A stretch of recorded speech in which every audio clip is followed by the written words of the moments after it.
Go left foot out, hands on the hips.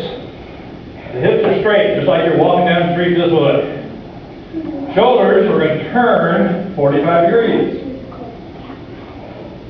It's hard for some of you. We haven't been doing that stretch much. The turn and bend. But you'll get used to it. So we try to keep the hips straight, turn the shoulders 45 degrees, and we're going to scoot. Left foot out. Bring the back foot up underneath, and bring the heel off the ground with the front foot. So all the weight is on the back foot. You're just barely touching the front foot. Knee. Sun. Shi. Go. Roku. Shishi. Hachi.